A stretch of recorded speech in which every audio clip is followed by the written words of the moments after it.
Good afternoon, ladies and gentlemen. My name is James Nixie. I'm the director of the Russia and Eurasia program, and we're here, of course, to discuss Georgia's election and what may come next. I'm sure we're here because we are all very concerned. We probably all have a lot of love for Georgia, and that follows deep concern, bearing in mind what we now know in terms of what has happened with this election. So I am delighted to be joined with the best possible panel, joining us from as distances as far apart as Cambridge, Massachusetts, and of course Tbilisi, Georgia.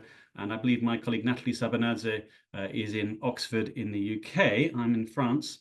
Anyway, this is an on-the-record meeting. We will be recording it. And in terms of, I think the three speakers will offer some initial comments for 7 or 8 minutes. And then the rest of the time, just 30, 40 minutes, can be devoted to Q&A. And you can put your questions in the Q&A tab at the bottom of your screens. So it's as simple and perhaps as depressing as that. I think we'll go Becca, Natalie, Neil, not least because Becca is really in the hotspot, literally, if he's in Tbilisi. Becca, thank you very much for giving up your time and joining us. It's a pivotal moment for Georgia. And if you could tell us what's been happening, the extent of the manipulation, and what might come next, then we'd all be super grateful. Thank you very much. Thank you, James, for having me here. As you know, Georgian Dream ruling party, let's say, ascribed to itself for 54% of the votes, which is in absolute figures 1.1 million. So let me tell you that since 2012, when they came to power, they have never got so many votes, never, ever in history. So the last election in 2020, they got roughly 900,000 votes. And in the previous election in 2016, the figure more or less was the same. So now they got more than 200,000 votes, like 210,000 votes in comparison with the 2020 elections, which is impossible because during the last spring, the entire world saw that hundreds of thousands of people were marching through the streets of Tbilisi. There was lots of dissent, upheavals in the country. The government made very unpopular and anti-democratic legislation, adopted anti-democratic legislation, and people were mobilized against the government. Moreover, exit polls at 8 p.m. when the polling stations were closed suggested that the government lost the elections. For example, Edison Research, who never made mistakes in exit polls, suggested that government got only 41%, and only the pro-governmental exit polls ascribed to the government the victory. And as a consequence, we saw video footages, evidences coming from the ground that ballots were massively, I mean, there are videotapes of it, ballots massively thrown into the boxes. And the same people voting at various polling stations. So various, multiple ID cards given to the same people, and these people going from polling station to polling station, just dismissing, in Georgia, there is, when you go to the polling station, they put on you this mark, spray mark. And this was not used at many polling stations. This procedure was disrespected, and we saw that the OSCE's preliminary assessment was quite critical, not critical enough, I believe, because I have 9 years of working experience at various monitoring missions, 6 years in Georgia, and 3 years in Ukraine, and I in person know a lot of people, a lot of monitors who came to Georgia to monitor these elections, and in an intimate and personal conversations, they were telling me that the OSCE comments doesn't reflect individual reports from the ground. and individual reports. So, I mean, people told me that the voting machines were pulled out from the stations and ballots thrown in, and seeing the same people, same faces at various polling stations, and intimidation of the people. So people were intimidated, threatened, um, bribed, and it took serious courage on the part of the vulnerable population, especially in the regions, to go and vote for opposition. And as a result, in some districts of Georgia, especially amongst the ethnic minorities, which are the most vulnerable group, um, the government got 90% of the votes, which has never happened. Okay, amongst the ethnic minorities, pro-governmental votes were high always, never mind which government was there, but 90%, it's over the top. Okay, so now the situation is that the government is trying to get away with this. They have promised to ban all major opposition parties, just to ban all opposition parties. They have adopted already this so-called agent law, so-called Russian law, which restricts activities and stigmatizes non-governmental organizations. They have plans to close universities. So, for example, my own university, Ilia State University, is intimidated and harassed by the state authorities, and it's highly expected that should they get away with all these anti-democratic actions, they will close this university. So their plan is basically to turn Georgia into some sort of Ruski Mir nightmare. Um, and primarily they are seeking right now, their short-term plan is to get the elections internationally recognized, and not to get sanctions instead of recognition. This is an important battleground, and people in Tbilisi in 20 minutes will start rallying. The president and all major opposition parties called for rally. And it's a pivotal moment. So it's not like election for 4 years, but it's we're choosing Georgia's path for a generation or even more. So it is important that the final conclusion of the OSCE reflects the reports from the ground, and you'll see that people of Georgia will be fighting for their rights, but the outcome is not foreseeable for the moment. What's going to be counteraction from the governmental side? Will they further intimidate people? Will there be violence? It remains to be seen. Becca, that's very kind of you and very good of you to keep to time. But I might as well just press you very quickly, if I may, before I turn to Natalie. I'm not quite clear on to what extent the election. So we can all agree this election was rigged. You've made that very clear. Was it rigged on the day primarily, or was a lot of it rigged well beforehand? What's your sense of a balance there in terms of how it was done? And actually, and I'll keep you there for one. Could you just give me if you could give us a lot of sense? So you said there's a protest is coming. I think you said it's in about half an hour. How do you see that going in terms of numbers and continuation? If that makes any sense, we always see a Belarus scenario where they're out every weekend from now on in, or what? So I mean, when it was rigged, both before and during. Before the elections, there was bribery, intimidation, misuse of the state institutions, which basically don't exist anymore in Georgia because it's like part of the Georgian Dream party. I mean, they are part of the partisan policy. and people were threatened in the regions.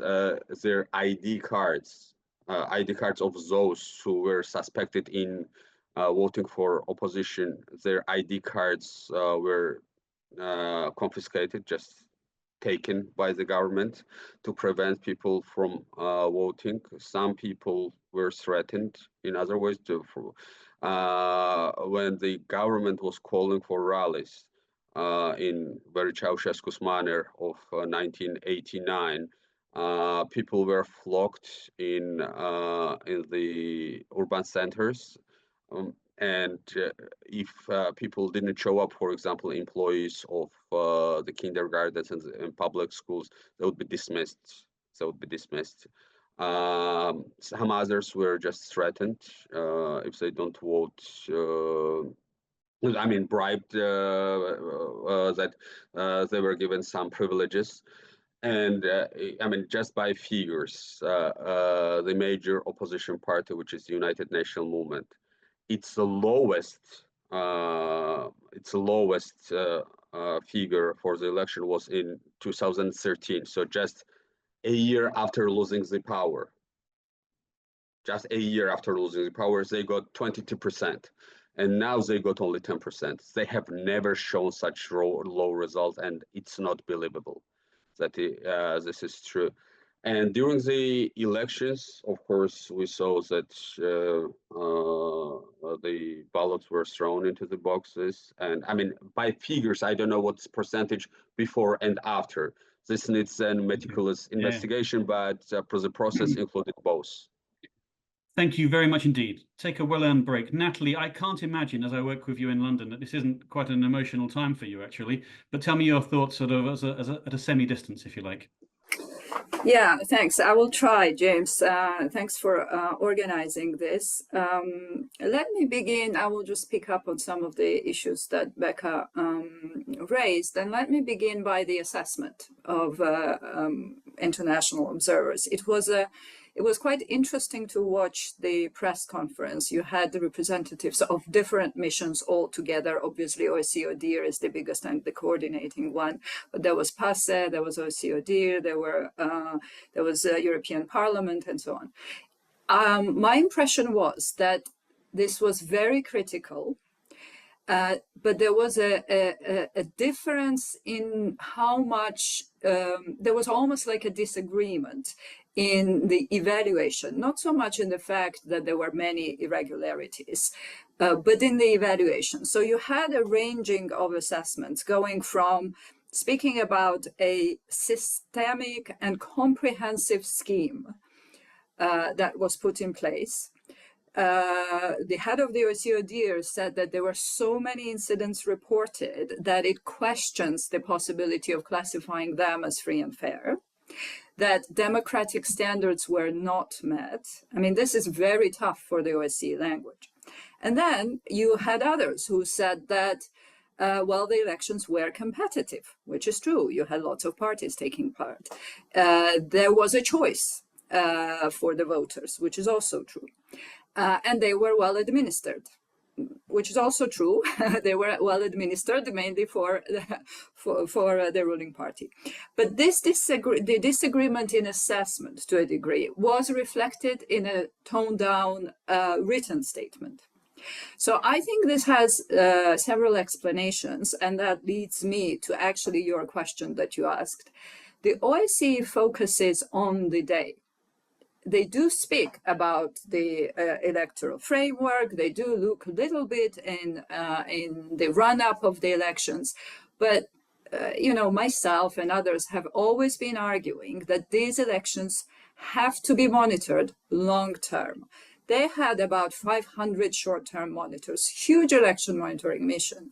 But the long-term is where most of the structural rigging took place, right? This is exactly where you had change of the composition of the Central Election Commission. There is no longer a deputy, for example, who was always the position that was always reserved for the opposition.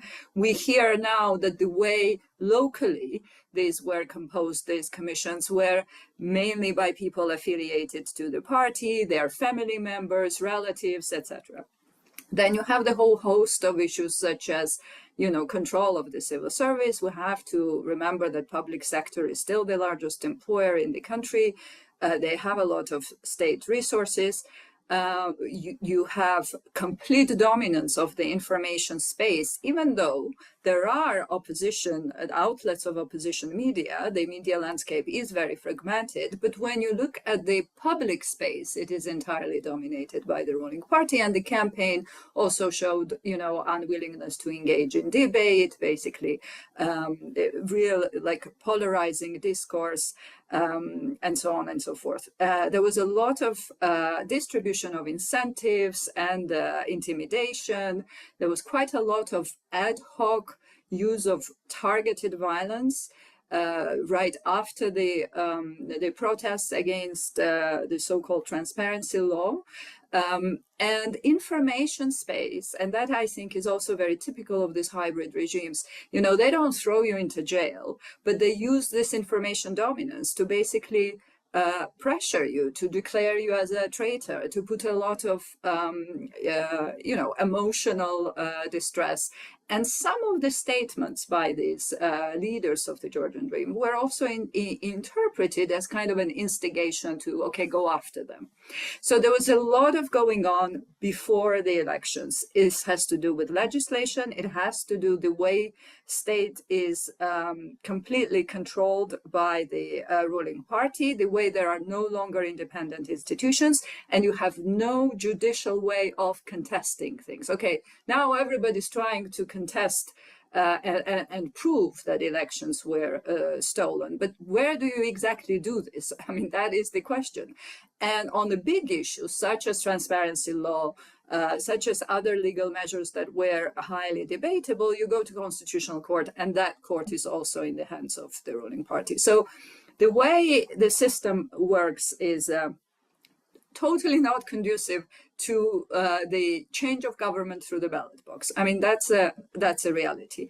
And you're going against this. And I think it was very important to assess the background rather than what was going on today, although a lot was going on the day.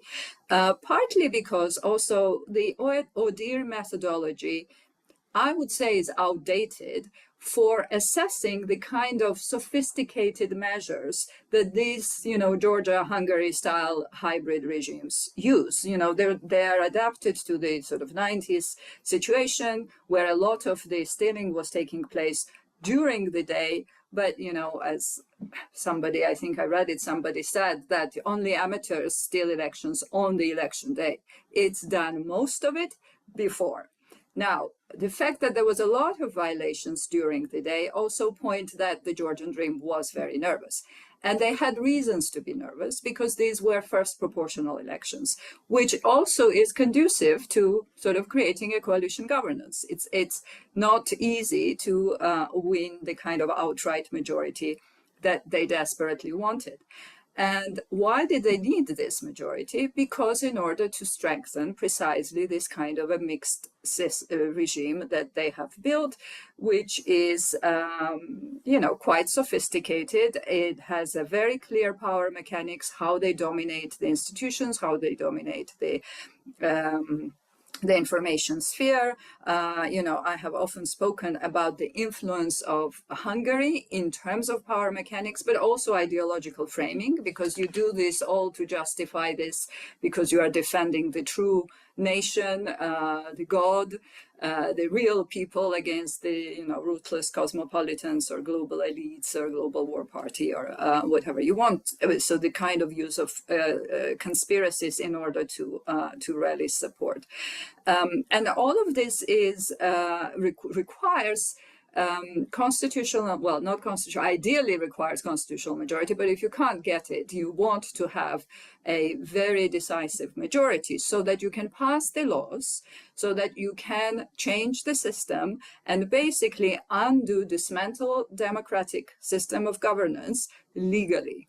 And, you turn democracy into autocracy without people noticing it. It takes time, you do it one by one, and at the end, this is the result that you have. What is interesting, and Becca mentioned this kind of, it's not credible, the kind of results that we see, even in the minority populated sort of remote regions that are also very poor and have a tradition of voting for the incumbent no matter what. This was very high. I had also spoken to a friend who's in the election observation and was in that region, and what she said was the extent of control was incredible. But this control is very hard to quantify and to kind of put it as an evidence that can be verified. So I think that's important. But the 90%, I think, is there in order to offset the losses in the big cities, but mainly abroad. And abroad, there was not much rigging possible, but there was quite an interesting, sophisticated scheme. I spent 6 hours standing in line to cast a vote. And even that, after 6 hours, I was still behind. And I was just, I had to catch the train, which I already missed 3 times. And I said, please let me do it. People in New York spent all night. And in many other instances, Paris was the same, Berlin was the same, and so on. If it was only London, we would say, okay, maybe it's badly administered. It's one-off issue, but clearly it wasn't. And that is also part of the scheme. You keep those voters who are not going to vote for you as miserable as possible. And, it hadn't rained, but if it had rained, maybe some people would have left. Actually, I have to say that most really stayed there until the end. So that's where we are now. And maybe afterwards, I don't want to talk more, but we can talk what's next and where we're heading. But it's not looking very promising in my view. And in some ways, I share the disappointment that Becca spoke about. I can't see a very easy way out of the situation. Very much so. We'll definitely come to that in terms of what next. I'll concentrate on that a lot more, but I totally understand you. If there's no judicial way of contesting it, then what can one do? Maybe there is an answer to that. So before I come to Neil, just to remind people that if they could put their questions into the Q&A tab, that would be perfect. Neil, you have been looking at Georgia for more years than you might care to admit on this Zoom call, but give us your slightly more distanced and I suppose non-Georgian, let's be honest, view on what's been going on and what's likely to happen. Thank you. Thank you, James. Well, since you mentioned my long trajectory in Georgia, I was actually going to begin my remarks with the 1992 election where Shevardnadze was elected by a massive majority as chair of the Parliament of Georgia, subsequently becoming head of state. And I think about this in the long term across elections in Georgia since then. And I don't really think that the current one is very shocking or very different. In 1992, we had the pleasure of the Canadian observation team had the pleasure of doing observation in outside of Kutaisi and then into Mingrelia. And we actually did the observation at Gamsahurgia's home village. And we got there at 8:30 in the morning, and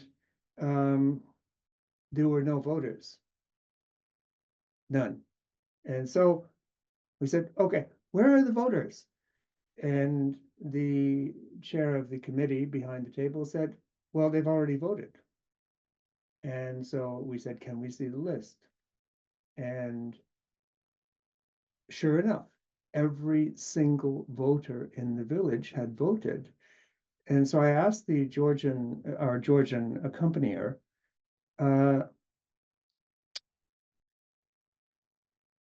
what about the handwriting on the signature of the voters? Are there 450 different signatures, or are there two bits of handwriting covering the whole game or not? And he said, afterwards, he said, well, there were 3. That's to say, the Election Commission did the voting itself. So as I say, I mean, elections in Georgia, like elections, by the way, in the United States and in some other countries, are always problematic. This one seems to me to be slightly more problematic in the Georgian case than usual. In terms of the electronic voting and the proportional voting, I guess I don't think that made much of a difference, really. As Becca said, this was pre-cooked. And I will get into that in a minute. So I guess if I wanted to be contrarian, which, as you know, James, I generally am, I think that if you look at electronic counting systems, usually you can't fix it over 6%, but that's on the day. And I think that the Georgian Dream margin, as opposed to my initial prediction beforehand, was about 14%. And this is odd. That means that if you think about the 6% sort of rigging on the day, they're 8% above where they should be anyway, which means that I think overall, I'm sorry to say, Becca Didi Bodishis, I think the Georgian Dream did win the election. They didn't win as dramatically as it looks because of the prior rigging. But I think, I guess, so for me, the question is, why did they win? I'm no fan, by the way, of the Georgian Dream. And I think, first of all, there was the inclusion of the UNM in the opposition coalition. And many people in Georgia today have had experience with the UNM in power. Think about November, December 2007. And so many people in the electorate may have been just choosing what they thought was the least worst option or the less worst option. Secondly, I think the opposition did not do itself any favor by really being a mess rather than a party. There was no coherent opposition. There are people all over the place. What was it, 4 different coalitions within the opposition? And I think, actually, a comment on the electoral system, I think the 5% threshold for getting representation in Parliament is probably too high because it eliminated a lot of the small ones. And I think that there is an obvious advantage, going to Becca's point, an advantage of incumbency. For example, you take the Tbilisi result, which, rigged or not, was closer than I anticipated. And I think that reflects the number of civil servants in Tbilisi. In part, it reflects the number of civil servants in Tbilisi and their knowledge that somebody gave them a job. And so there is a loyalty in that respect, a sort of patronage relationship. And the other point, which Becca made, is that minority communities, particularly the Azeris and the Armenians, constitute about 13 to 14% of the population, and they always vote for the incumbent. And I guess, well, clearly from the result, they did so this time too. I forget what number I'm on here, but anyway, there's also the problem of the capital versus the regions.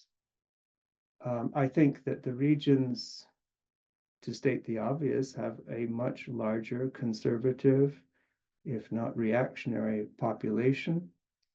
And they don't like many of the aspects of the EU agenda, not least LGBTQ stuff.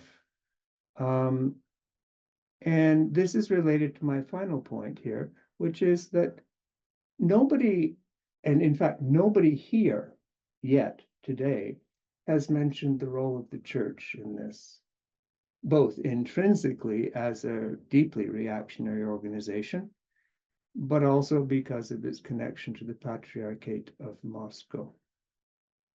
So I guess I'll conclude by outcomes. First of all, what is going to happen today? I don't know. Nobody knows. I hope it is peaceful, and I hope nobody gets killed. Secondly, I think that the issue of the constitutional majority, which is 60% of the vote, gives you a constitutional majority. I think that Georgian Dream, because of this result, is pretty close to getting a constitutional majority if they can split off part of the opposition. And you don't need many more percent to get a constitutional majority. And then we're into the question about the future. I have a good sense of what Mr. Ivanishvili and his party want, and I think they will try to get that constitutional majority through linking up with similarly inclined people. And then that's it. It's hard. It is unsurprising to me, but that Orban is the first person to visit. This is all the same game.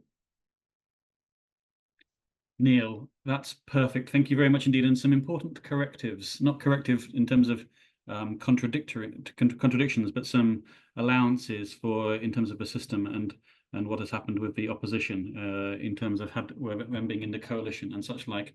But also, yes, nobody's mentioned the church. No one's yet mentioned Russia, but I'm sure that is yet to come. In fact, so I'll go straight into the questions, in fact.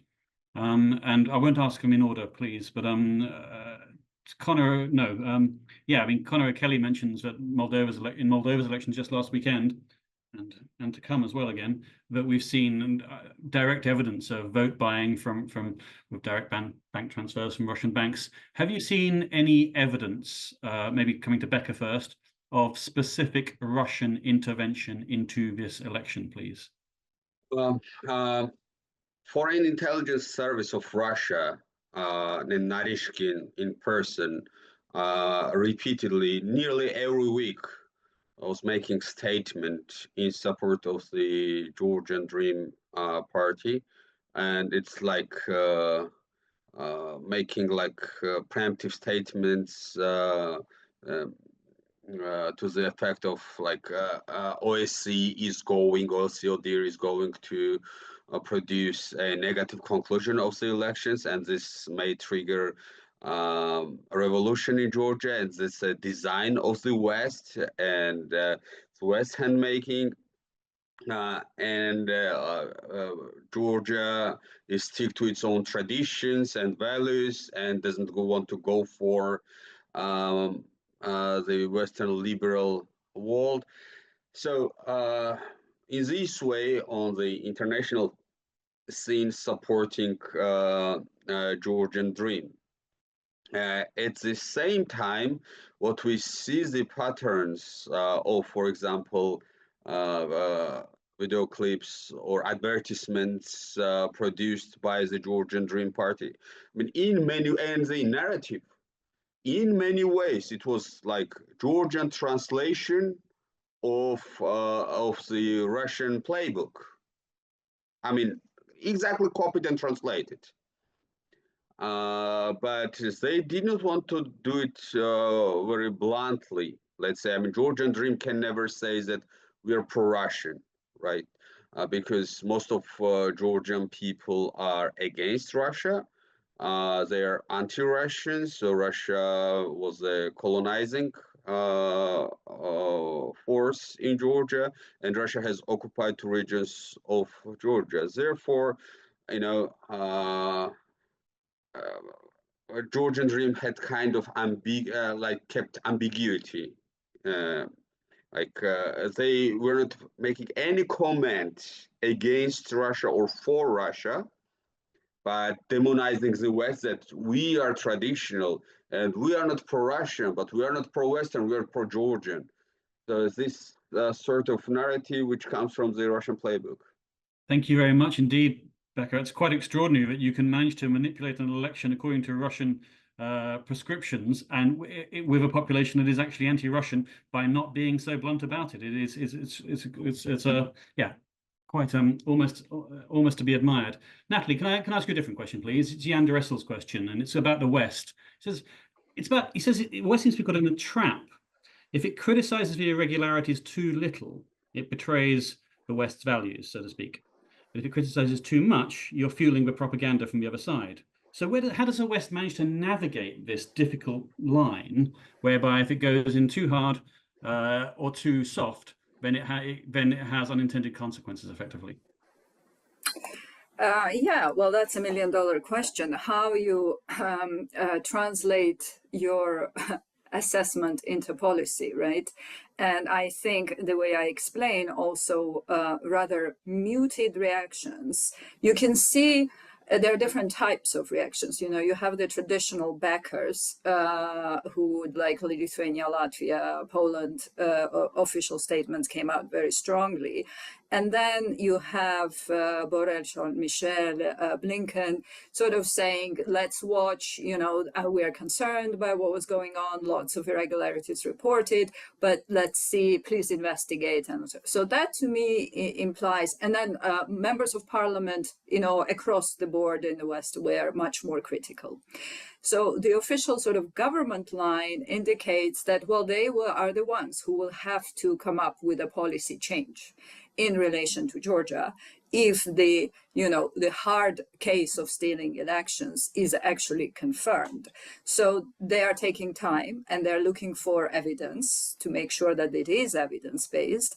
And also using the time to think what to do. Now, EU is in most of the pickle, let's say, because it's got Hungary in it. And the question that you said, you know, it's amazing how a Russian-style approach can be used in a country, you know, that has been at war with Russia. Well, there comes Orban as a very, very convenient cover. You don't have to say that it is Russian style. You can say it is European style and Central European style, and that's where it is, right? So any kind of toughening of position in terms of beyond rhetoric will be very hard from the EU because wherever it needs a consensus. So I don't expect that happening. I think Orban is there to signal not only to Georgia support, but also to other members of the European Union that he's going to be blocking some tough decisions. Georgia is a candidate status. Now, the first thing they have already done is suspended accession talks. This is not going to be reopened. I mean, these elections, by definition, whether they were fully rigged, partially rigged, however, these elections, the way they were, do not provide ground for a reopening of accession talks. And I'm sure that all the problematic legislation that has been there will remain. So I don't really expect further actions from the EU when it comes to sanctions. It's going to be very difficult. And again, you need unanimity. If they go and as far as, for instance, suspend visa liberalization, which is something that has been floated, this is going to affect the population. I think Georgian Dream will use it very nicely to sort of beef up the Eurosceptic narrative and say, you know, you're being punished for something that is unfairly. So a lot of attention will be on sort of diplomatic a cold shoulder, which I think they will probably receive, at least in the beginning, reducing the level of contacts and showing that Georgia is isolated in many ways from main Western capitals, and that I'll mention where it will take us. And then there is United States, where there is an expectation that if they feel that these were really poorly conducted elections, not meeting democratic standards, not representing really the will of the people. I mean, there is no doubt the Georgian Dream is the biggest party for various reasons, and part of it is exactly what Anil said, for the dislike of the UNM.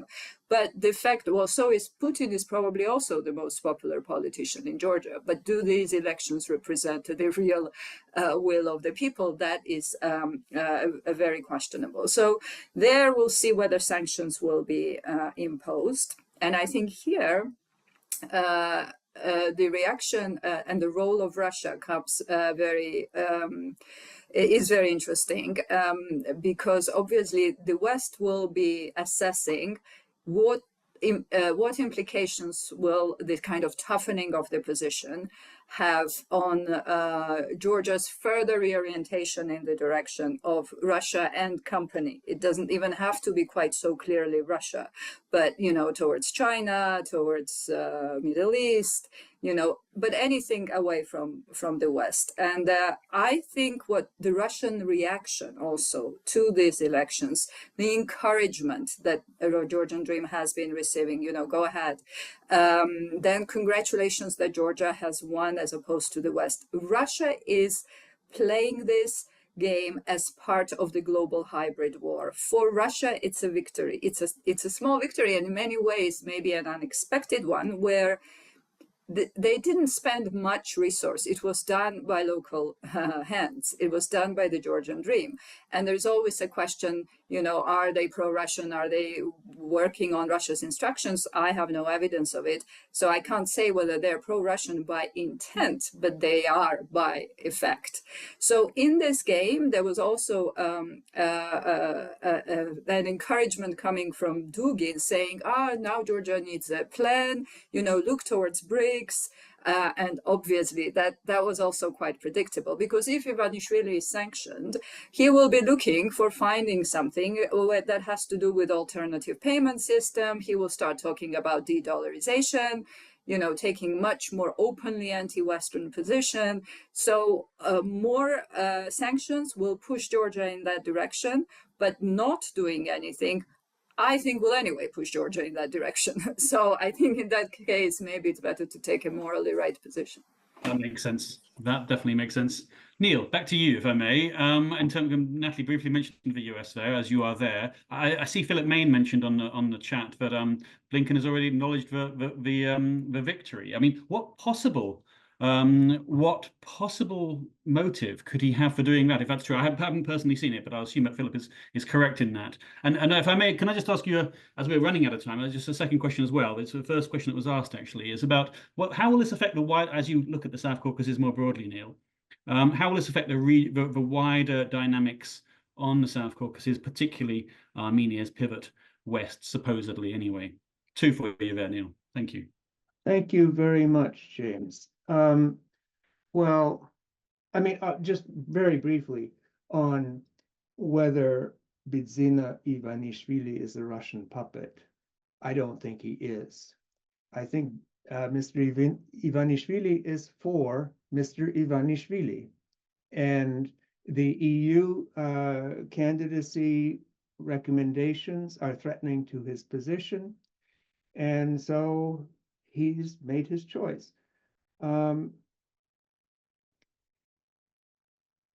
And I noticed in your blurb that you wanted us to talk about the EU as a geopolitical power. Forget it. I could expand, but we don't have time. It was interesting that Natalie mentioned China, which hasn't been part of our discussion. And I think the interesting dynamic going forward in the context of a renewed Georgian Dream authoritarian regime is, how does Russia work out its relationship with China? particularly in respect, not least of the port of Anaklia. But anyway, on your questions, my read on Blinken's statement was pretty straightforward. I think the U.S. State Department has a lot on its mind at the moment: Ukraine, Gaza, etc., Iran, China, and to my regret, Georgia is pretty far down the pole, so they're not going to. I don't think they will move forward in a significant way to try to contest this at all. And in terms of U.S. geopolitical interests, that is sensible. As for the wider dynamic in the Southern Caucasus, if we're talking about the three states, Azerbaijan obviously is fine with the result of the election, because it basically moves Georgia in Azerbaijan's direction in terms of governance. As for Armenia, I think well, as someone said at the beginning, Armenia has enough problems with neighbors already. So, like Turkey, like Azerbaijan. And so I think it won't really affect their policy at all. They know how to work with the Georgian dream, and they will continue to do so. The larger question in the region is whether this increases Russian influence in the Southern Caucasus as a whole, and if the outcome of the election sticks, the answer is obvious. It does. And what that means in the Black Sea region, поживем увидим. Understood. Thank you very much indeed, Neil. That also makes a lot of sense. Becca, back to you, if I may. And I'll also give you a not multiple choice, but multiple questions. So Emma Hobson asked, just to rewind on something, please. I'm not entirely clear, and neither was Emma clearly. Why do minorities support GD? I just literally don't understand that myself. And then on a related note, I suppose, how will this affect South Ossetia and Abkhazia? And thirdly, if you can cope, Becca, about Salome Zurabashvili's future.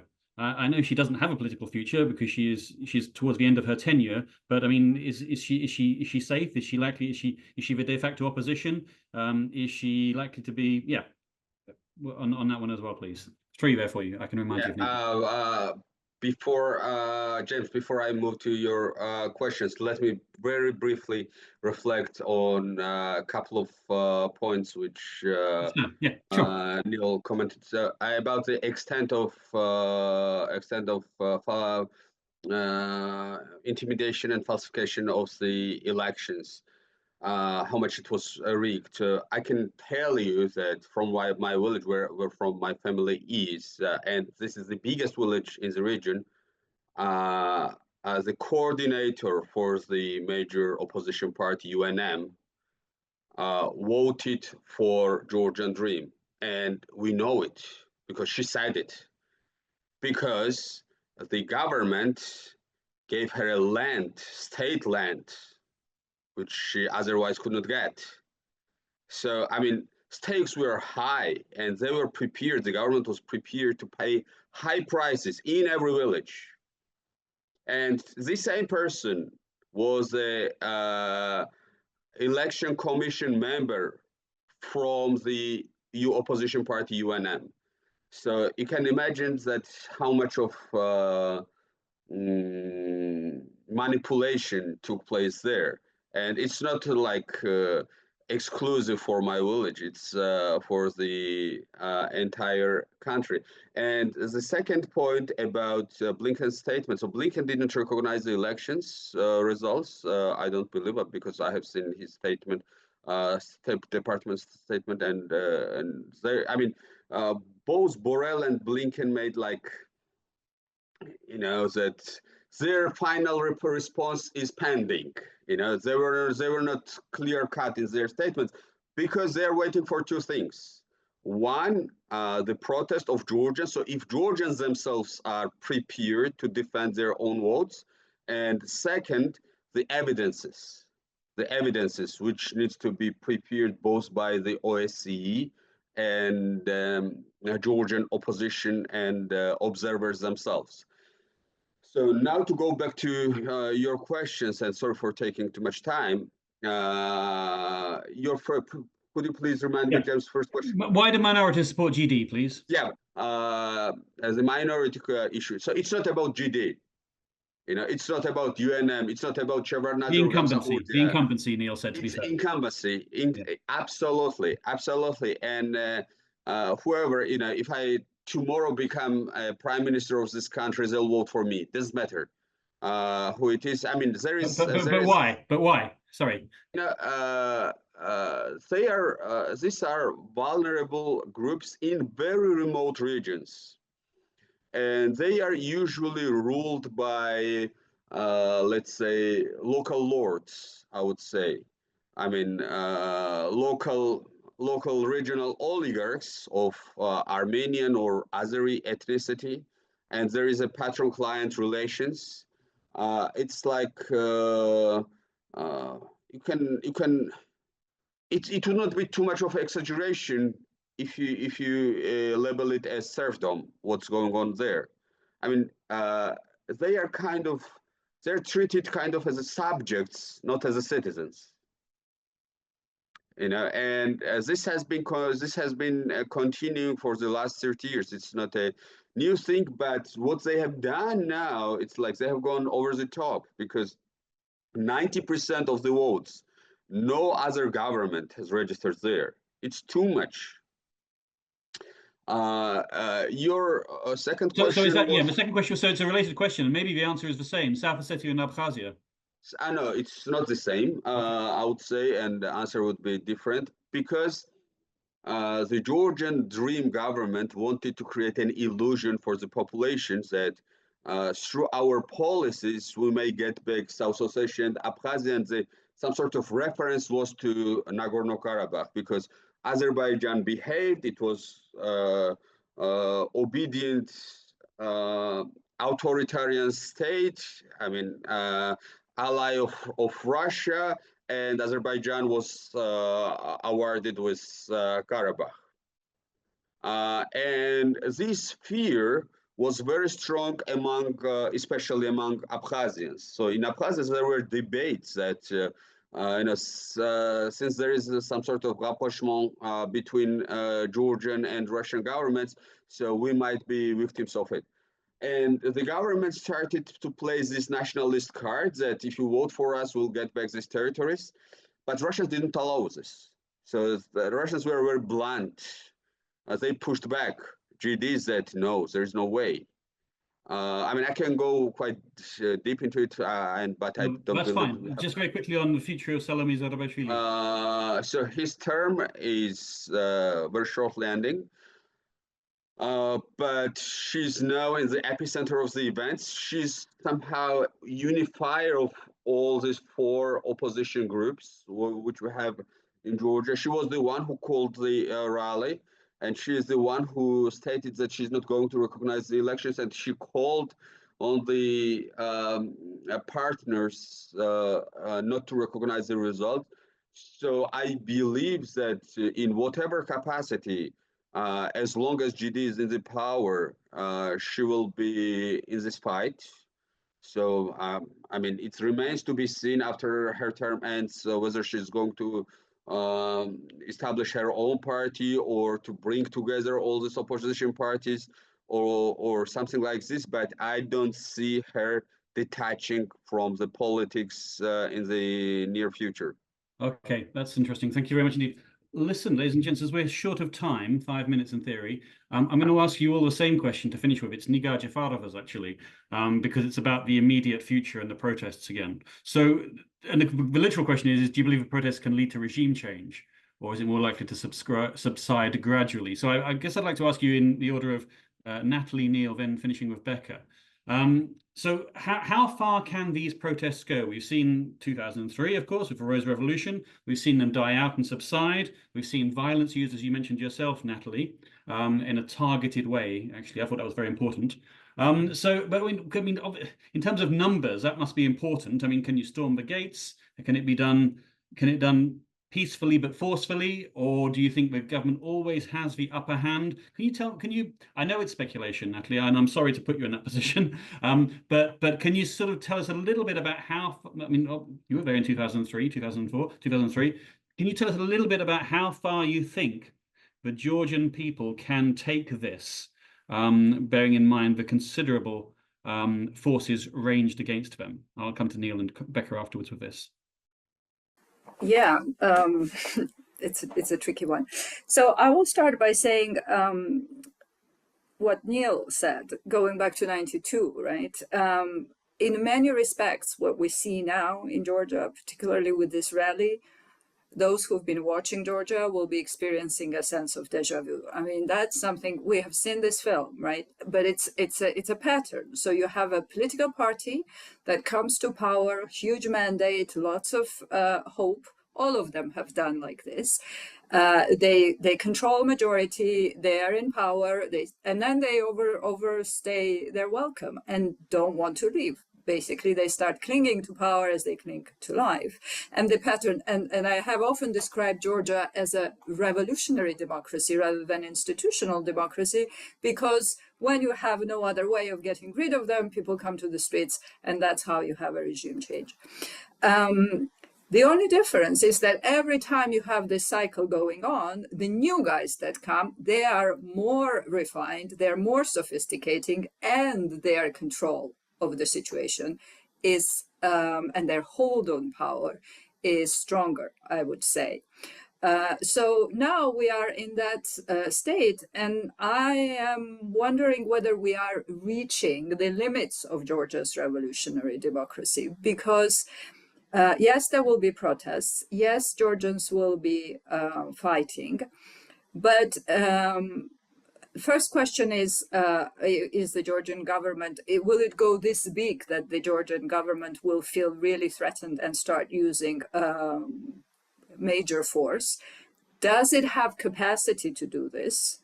Does it have really big force to squash, like if it's hundreds and thousands of people out in the streets? We don't know that, and I doubt that they do. That's why they're using targeted violence. And their preference would be to blow the thing from inside, to use manipulation, targeted intimidation, pressure, so that they have to avoid that scenario of major violence. And that control over the society. And why did they have to adopt the transparency law? No, there was no issue with transparency, right? They've given themselves a mechanism to really put pressure, financial pressure, psychological pressure on those who are willing to protest. So slowly you sort of either drive these people out or you scare them into silence, and you break this kind of this revolutionary backbone slowly and from inside. You also want to wait it out instead of using a major force, because they've done this. They introduced this law before elections on purpose. They knew this was gonna be unpopular, but Ivanishvili said it himself. Well, let them use their steam now so that they have less steam left for after elections. That was a very calculated move. So I think they will be following this kind of logic. But again, these are events that are very hard to predict. So a trigger that is impossible to predict can unfold very different responses. But yeah. Thank you very much, Natalie. Neil, do you have a sense that Georgia has reached the limits of its revolutionary ability? Revolutionary or evolutionary? Oh, well, sorry. You choose. Revolutionary. Actually, I think that in thinking about protests causing regime change, the classic example is 2003, when Misha Saakashvili et al. made the Rose Revolution. And Shevardnadze put his teacup down and walked out. And that has to do with state capacity. This one is quite different. The Georgian dream has actually developed an impressive repressive capacity in Georgia, and Mr. Ivanishvili et al. Will not walk away. And so there is a serious risk of major violence in Georgia. I was very interested in Natalie's comment that there's this pattern of change. My question would be, and I don't know the answer, is why does this pattern persist from Gamsukhuria through Shevardnadze, through Saakashvili, and now here we are again. As for whether there's a capacity question in respect of suppression, I think there is. They do have the capacity, which means that we may end up in a complete firestorm in Georgia. And I hope that does not happen. And if I wanted to say what I really want, I would like a peaceful change of power, but I don't see that coming. Absolutely. I couldn't, that does make sense to me as well. And I do think that we all want to see change, but if change is not allowed, then yeah, then things are going to get very unpredictable. And I guess the government has it coming. But Becca, I'm going to give you the last words, and I know you've certainly answered this already, but I mean, you can answer the pattern of change question. Why does the pattern persist? But I mean, I assume you're heading out onto the streets shortly. You said the protests are starting right now, so I stay safe. But tell me what you think the protests can achieve in a sort of a maximalist sense. What's the most that they can achieve? What's the best case scenario for a protest, and perhaps the worst case, I suppose? Let me quickly reflect on the patterns. So I cannot agree more with Neil and Natalie that there is this pattern for the last 3 decades in Georgian politics, but there is a significant difference now, absolutely significant difference. In Shevardnadze's government and Saakashvili's government, despite all their shortcomings and authoritarian tendencies, they never questioned Western orientation of Georgia. So now it's the first time in independent Georgia's history that foreign political orientation is not only questioned, but changed dramatically. And that's why I say that this is not a 4 years term, but it's a generational term. Georgian dream is aspiring now. And the reason behind it is that I always was saying, that some people believe that Georgia is has always been part of Europe, Christian culture, so on and so forth. But I always was saying that Georgia's society is pretty immature, so the civil society is quite feeble. The major strengths of Georgian democracy was the fact that Georgia doesn't have natural resources of its own, so gas or oil or something. So to establish in such a small country authoritarian rule, you need either these natural resources of your own, for example, like Azerbaijan or the Gulf countries, or a patron authoritarian state, which in case of Georgia could have been only Russia. And since both Saakashvili and Shevardnadze saw in Russia enemy, which occupied Georgia's territories and could not be contracted with them, with the Russians, Georgia had to, as a weak and poor country, had to stick with the West, and the West was requesting from the Georgian governments some sort of at least minimal standards of democracy. That is why Georgia was kind of beacon of democracy in the region, right? Not because our society was super democratic or super Western. This was a setup. And now, 2022, Russia's unprovoked invasion of Ukraine change the status quo. Ivanishvili shows that the strength is not in the West. So the West will not come in our rescue in case Russia invades. So and he chose to become Russia's client, and he's working hard on this. And he's trying to reform country in a way of Russia's liking. So to organize Georgia in Russian way so that Putin doesn't have to come here, invade and reform it. So he will have he will have Georgia reformed for Putin. And he's also trying to balance Russia with China because he's trying to put Chinese economic interests in the country, Iran, and he's trying to keep good relations with Orban type politicians, and Orban today has already arrived in Georgia. So this kind of balance which he's trying to find, because and in these circumstances there is no room for freedom, liberty, and civil society in this country. This has to be expelled from the country. And long-term and short-term expectations, what we can achieve now. I don't expect any revolution. A lot of steam is already out. A lot of steam is already out because people have fought bravely throughout spring and throughout the elections. I mean, the government has, I think, sufficient police forces, like in Venezuela, for example. I mean, you can always find loyal 2,000-3,000 men who can shoot anyone. This is on the one hand, but on the other hand, even though we cannot straight away change the government, we are anyway standing before the pivotal moment, because we either become Russia and Belarus, where all sorts of liberties are made impossible, or in better case scenario, this would be Hungary or Turkey.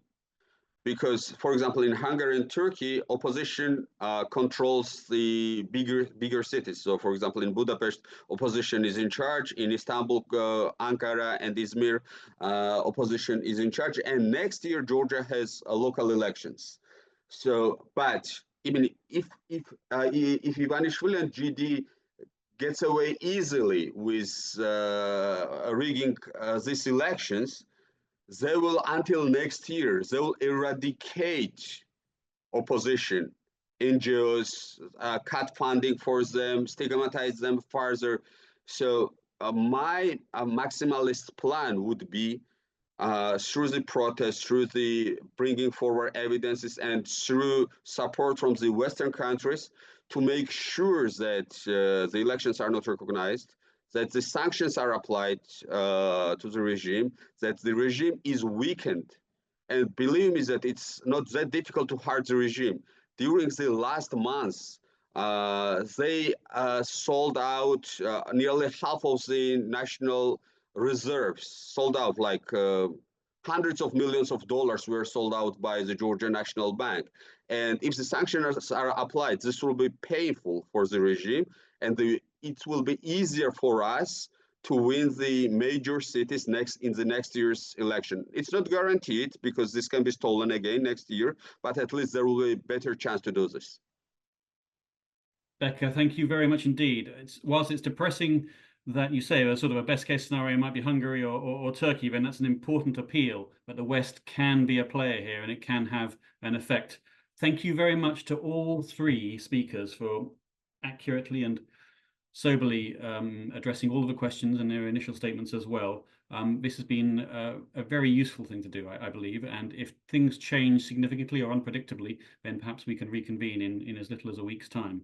We shall see. Thank you, Phoebe Hardingham, for setting this up. Natalie, I believe, has an expert comment on this coming out on the Chatham House website probably tomorrow. I'm sorry I couldn't get to everybody. We've gone over time as it is, but again, thank you, everybody, and have a good evening.